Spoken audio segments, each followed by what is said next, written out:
5000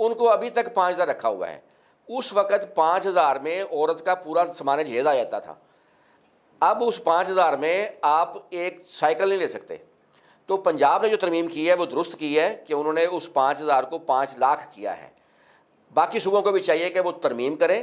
یہ 5,000 1961 کے ہیں, ٹھیک ہے, تو ان کو ترمیم ہونی چاہیے اور اس کو واقعی اس 5,000 کو موجودہ جو قیمت ہے یا وہ نہیں کریں تو کم از کم 5 لاکھ ضرور ہونا چاہیے. بالکل ہمیں کلیئر ہو گیا کہ یقیناً یہ 5,000 1961 میں اس وقت ہماری شادیوں کا پورا سامان جہیز زیور سب کچھ ہو جاتا تھا. آج یہ امینڈمنٹ پنجاب میں تقریباً درست نظر آتی ہے. ہم اچھا اس قانون کے حوالے سے واضح طور پر علماء کرام کی اور مختلف مذہبی جماعتوں کی طرف سے یہ اعتراضات کیا جاتے ہیں کہ یہ اسلام میں دوسری شادی کے لیے کسی بھی پلیٹ فارم سے اجازت لینا وہ کوئی ضروری نہیں ہے. تو اس بارے میں آپ کیا کہتے ہیں کہ کس حد تک ہے کہ ہمارا یہاں پہ جو محمدن لا ہے اس میں اور پاکستان کے اس فیملی جو قوانین ہیں اس میں کس حد تک یہاں پہ ٹکراؤ ہے, یہاں پہ علماء کا اعتراض جو ہے وہ درست ہے یا کہ وہ ٹھیک نہیں ہے؟ جی شہباز صاحب. اصل میں آپ کی بات درست ہے کہ عام طور پہ یہ کنسیپٹ ہے لوگوں میں کہ جی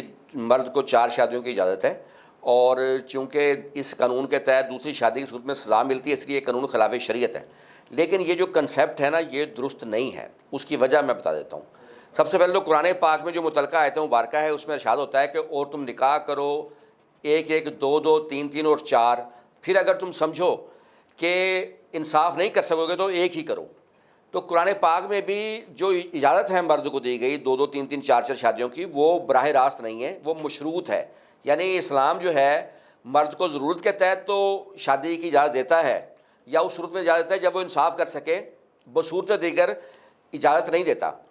تو اگر ایک شخص جو ہے وہ دوسری شادی کرنے کی استطاعت رکھتا ہے یا نہیں رکھتا اس کا فیصلہ اس شخص نے خود نہیں کرنا. تو یہ قانون بیسیکلی اس لیے بنایا گیا کہ ایک چیئرمین یونین کونسل ہے ایک اتھارٹی, وہ وہاں جا کے اپنے گراؤنڈ بتائے گا, وہاں جا کے ثابت کرے گا کہ وہ ڈیزرو کرتا ہے دوسری شادی کو. اور قانون دوسری شادی سے منع نہیں کرتا, یہ دوسری تیسری چوتھی کی اجازت دیتا ہے. صرف یہ ایک پروسیجر بتاتا ہے کہ آپ کوئی شخص دوسری شادی کرنا چاہتا ہے تو وہ اس پروسیجر سے گزر کر سکتا ہے. اگر وہ پروسیجر اڈاپٹ نہیں کرے گا تب سزا ہے. دوسری اہم بات یہ ہے کہ اس بیوی کی اجازت نہ قانون میں ضروری ہے نہ شریعت میں ضروری ہے. یہ غلط کنسیپٹ پھیلا ہوا ہے کہ جی بیوی کی اجازت ہونی چاہیے اور شریعت میں نہیں. قانون میں کہاں لکھا ہے کہ بیوی کی اجازت ہو؟ شریعت میں بھی نہیں ہے. قانون صرف یہ کہتا ہے کہ جو شخص شادی کرنا چاہتا ہے دوسری, وہ چیئرمین یونین کونسل کو درخواست دے گا, وہ اس کی بیوی کو بلائیں گے, وہ وہاں ایون کہ اگر کسی شخص کی بیوی راضی بھی ہوگی دوسری شادی کے لیے شوہر کی, وہ تب بھی درخواست چیئرمین یونین کونسل کو ہی دے گا. وہاں وہ بیوی کو لے کر جائے گا, وہ وہاں اس حق میں بیان دے گی, تب وہ اجازت نامہ ملے گا. اجازت نامہ ملے گا, کوئی جرم نہیں ہے. اجازت نامہ نہیں ہے تو سزا ہے. اتنی سی بات ہے اس قانون میں. اور فیڈرل شریعت کوڈ اس قانون کو شریعت کے مطابق قرار دے چکی. 2017 میں سپریم کورٹ اپنے ایک فیصلے میں اس قانون کو شریعت کے مطابق قرار دے چکی ہے. جی شہباز انصاری صاحب نے بہت اچھی بات کی. اچھا یہاں بھی تھوڑا سا ہماری گراؤنڈ ریالٹی پہ دیکھیں تو تھوڑا سا ٹکراؤ آئے گا. کوئی بھی بیوی یہ نہیں چاہتی کہ وہ سوکن اور سوتن گھر میں لائے. وہ اجازت کیوں دے گی وہاں یونین کونسل میں جا کے یا گھر بیٹھ کے تحریری طور پہ دے؟ وہاں ٹکراؤ آتا ہے کہ وہ اجازت نہیں دے گی. دیکھیں میں نے پہلے عرض کی ہے کہ دوسری شادی کے لیے بیوی کی اجازت ضروری نہیں ہے. قانون میں بھی نہیں ہے, شریعت میں بھی نہیں. اب جو سوال آ گیا کہ بیوی اجازت نہیں دیتی, تو بیوی واقعی آسان کام نہیں اجازت دینا. قانون میں نہیں لکھا ہوا. قانون میں یہ ہے کہ شخص جو ہے درخواست دے گا چیئرمین یونین کونسل کو, وہاں وہ جا کر گراؤنڈز بتائے گا. اچھا اب وہ گراؤنڈز مختلف ہو سکتے ہیں. مثال کے طور پہ بیوی سے 10 سال شادی کو ہو گیا, اس کی اولاد نہیں ہے, ایک ویلڈ گراؤنڈ ہے. مثال کے طور پر بیوی شدید بیمار ہے, حقوق زوجیت ادا کرنے کے قابل نہیں ہے, یہ بھی ایک ویلڈ گراؤنڈ ہے. مثال کے طور پر بیوی روٹ کر بیٹھی ہے, 3 سال سے وہ گھر آباد نہیں کر رہی, مقدمات کیے ہوئے ہیں, اور وہ آدمی جو ہے وہ مسائل کا شکار ہے, یہ بھی ویلڈ گراؤنڈ ہے. تو یعنی کہ مختصر بات یہ ہے کہ چیئرمین قانون جو ہمارا ہے اس میں گراؤنڈ لکھے ہوئے ہیں باقاعدہ. یعنی ہمارا قانون ضرورت کے تحت اجازت دیتا ہے, کسی شخص کو شوق کے تحت دوسری شادی کی اجازت نہیں دیتا. بالکل اجازت جب اسے مل جائے گی وہ دوسری شادی کر سکتا ہے.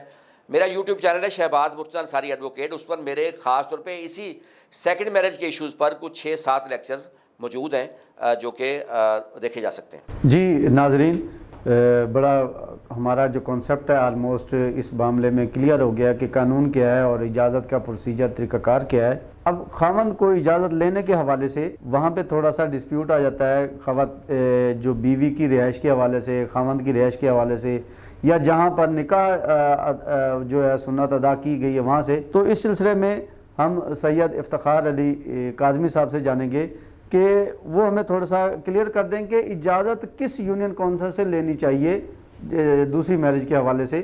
کیا بیوی کی رہائش کے یا خامند کی رہائش کے, یا جہاں پہ اس کی سنت نکاح جو ہے اس سے پہلے ادا کیا گیا تھا وہاں, یا جہاں ادا کرنا چاہتا ہے وہاں. جی کاظمی صاحب بتائیے اس بارے میں تھوڑا سا. جی شکریہ, آپ نے سوال کیا. اس کے لیے اس کو جس علاقے میں بیوی رہائش پذیر ہے اسی علاقے کی یونین کونسل اس پر اپلائی کرے گی, نہ کہ یہ کہ سابقہ وہ کہاں رہتی تھی. جو اس کی آخری جو رہائش گاہ ہے وہ کاؤنٹ کرتی ہے, قانون اس کو سمجھتا ہے, اور وہ اسی یونین کونسل سے اجازت یا جو بھی معاملات ہیں اسی یونین کونسل سے طے ہوں گے. جی بڑا مختصر اور جامع جواب دیا ہے. تو ہمیں اس بات سے بھی کلیئر ہو گیا کہ کس یونین کونسل سے ہمیں دوسری شادی کے حوالے سے اجازت لینی ہوگی. ہمارے ساتھ موجود ہیں دل محمد صاحب, سینئر تجزیہ نگار ہیں. جیسا کہ میں نے پہلے بھی بتایا کہ ملتان میں ہر دل عزیز شخصیت ہیں. تو یہ ہم ان سے جانیں گے دوسری شادی کی وجوہات ہمارے معاشرے میں اس کی گراؤنڈ کیا ہے, کس وجہ پہ ایسا وہ نوبت آتی ہے کہ خامند کو دوسری شادی کرنی پڑتی ہے. معاشرتی مسائل میں دوسری شادی کے جو آگے خاندان میں لڑائی جھگڑے یا فیملیز میں جو اختلافات پیدا ہوتے ہیں اس دوسری شادی کے اثرات کیا ہوتے ہیں, دل محمد صاحب سے ہم جانیں گے وجوہات اور اثرات کے حوالے سے. جی دل محمد صاحب, آپ اس بارے میں کیا کہتے ہیں؟ شکریہ یاسین لق صاحب, آپ نے مجھے اس قابل سمجھا کہ میں آپ کے اسٹوڈیو میں آؤں. میں آیا ہوں اور میں شہباز صاحب کی بھی باتیں سنی ہیں. اور جہاں تک دوسری شادی کیوں کرتے ہیں, یہ اس میں زیادہ وجوہات جو ہیں یہ عدم برداشت ہے کہ ہم ایک دوسرے کو برداشت نہیں کرتے, میاں بیوی ایک دوسرے کو برداشت نہیں کرتے ان کی بات کو. تو وہ جو ہے اسی بنا پر جھگڑا شروع ہو جاتا ہے. اور اس کے اثرات جو ہیں وہ زیادہ جو ہے میاں بیوی پر اتنے اثرات نہیں پڑتے. وہ تو علیحدگی کے بعد اپنا گھر آباد کر لیتے ہیں اور اسی طرح ہنسی خوشی رہتے ہیں. لیکن بچوں کی جو ہے وہ تقسیم ہو جاتے ہیں, ان کی زندگی وہ اپنے آپ وہ محرومیوں کا شکار ہو جاتے ہیں. معاشرے میں بھی وہ بات نہیں رہتی, وہ ان میں خود اعتمادی ختم ہو جاتی ہے. اگر ہم ایک دوسرے برداشت کریں, ایک دوسرے کی بات کو سمجھنے کی کوشش کریں تو یہ مسائل پیدا نہیں ہوتے. اور اس کے ساتھ ایک اور بات کہوں گا کہ یہ میاں بیوی کی سپریشن سے صرف بچوں ہی علیحدہ نہیں ہوتے اور میاں بیوی ہی علیحدہ نہیں ہوتے, بلکہ یہ خاندان ٹوٹ جاتے ہیں, ان کی رشتہ داریاں ہوتی ہیں تو وہ ایک دوسرے سے پھر کٹ جاتے ہیں. کچھ لوگ اس کا ساتھ دیتے ہیں, کچھ اس کا ساتھ دیتے ہیں. نتیجہ جو ہے اس کا بڑا بھیانک ہوتا ہے. یہ بڑا لمبا سلسلہ چلتا ہے. تو ہمیں ایک دوسرے کو برداشت کرنے کی قوت پیدا کرنی چاہیے. میں تو یہی سمجھتا ہوں اس معاملے میں. جی ناظرین, ہم نے اپنے اسٹوڈیو میں موجود مہمانوں سے سیکنڈ میرج کے حوالے سے قانونی تمام نقطہ نظر جو تھے ان پر ہم نے بات چیت کی ہے. ان سے رائے جانی ہے, ٹیکنیکل قانون کی وجوہات جانی ہیں. قانون میں اب تک جو ایک شواہد تھے ہمارے ذہنوں میں کہ علماء کرام یہ کہتے ہیں, قانون یہ کہتا ہے, وہ آلموسٹ چیزیں کلیئر ہو گئی ہیں. اگلے پروگرام تک کے لیے اجازت چاہیں گے. اللہ حافظ.